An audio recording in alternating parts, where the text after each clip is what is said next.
The newest Nathan, who recently got back from Alaska, asks, who is the best English monarch? Greatest English monarch? That's an interesting one, because obviously people would expect me to just say Queen Elizabeth, who's on the throne now, but she's German, technically not English. But then again, few of the bloody monarchs are actually English born and bred.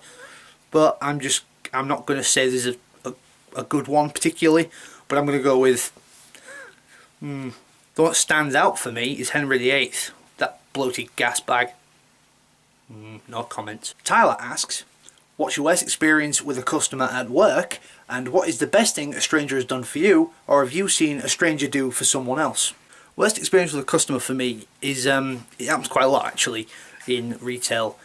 When you're giving change to a customer and they say, oh, I'm sorry, I gave you a 20, I need more change, and you obviously think they're lying because you know what they handed you about 30 seconds ago.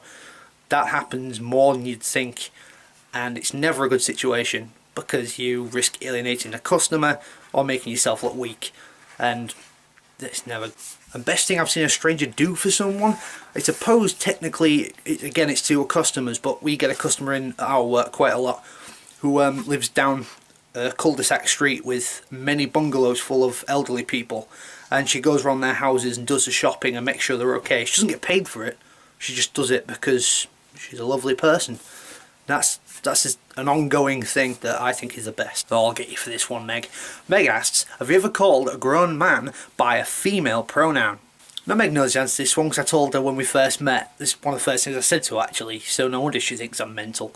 I was at work, not paying attention, and this guy came up to my counter and asked for something, and I served him without even really paying attention. I was quite tired, so I went, oh, that'll be £4.99 please, madam. Looked up, it was the biggest built, hairiest bloke you've ever seen. So Meg very helpfully drew this. Andrew asks, beard or moustache, and write a haiku. Beard or moustache? Definitely beard once I let it grow out, which I don't very often. And as far as a haiku is concerned, I wrote this one, and despite what I said in the question before last, it does have the word swag in it, but it was funny to me at the time.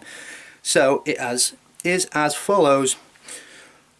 No one swag along this collab but I, this Dave swag. Ningmaster Thomas asks, Scottish independence, aye or no?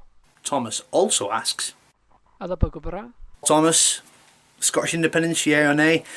I'm happy for you guys to do what you feel is right, but I don't think it's going to benefit you in the long run. I could be wrong, I'm not the most informed, but from what I've heard it's all pretty negative to do with having to switch over currencies if you become your own country. But whatever makes you guys happy, man. And as to your other thing about renting a kookaburra or something, I actually know that's Scottish for Scotland forever. So it's not really a question, it's more of a statement, but thanks for that, you inbred little... My good pal Brandon asks, who am I? And what would you ask yourself if you could ask yourself one question? Well, to start with, Brandon I met through the Ning, and he worked for me for a long while on the Ning, and we grew to be quite good friends. I've met him a few times in person, we've been drinking. He's a riot, but he sucks at Worms Armageddon. And if I had to ask myself one question, it would be why I'm asking myself a question, because that's crazy. I'm studying talking to myself, asking myself a question, and look how crazy I sound now. Ah! And Declarations asks, if I could be any fruit, what would I be? If I could be any fruit, I wouldn't want to be a fruit, because I've been digested by now. Max asks, what is your biggest letdown? Biggest letdown, without any shadow of a doubt, was that I was supposed to go to America 2 years ago. Two of my close friends were going, and I was supposed to be going as well, but then I lost my job about 6 months before, so it all fell through, and they went and had a brilliant time, one of the best times of their lives, and I was stuck at home. And I heard about it for months and months. I don't begrudge them going, I'm glad they did, but just, you know, it's a kick in the head every time you hear about it. Sam, of Sort of Sam, asks, why do you hate me so? Sam, why do I hate you? I don't. I was going to prepare some sort of sarcastic answer for this, but nah, I don't. You're like the Canadian brother I never had, and yet now somehow doing some strange long-distance brotherly relationship.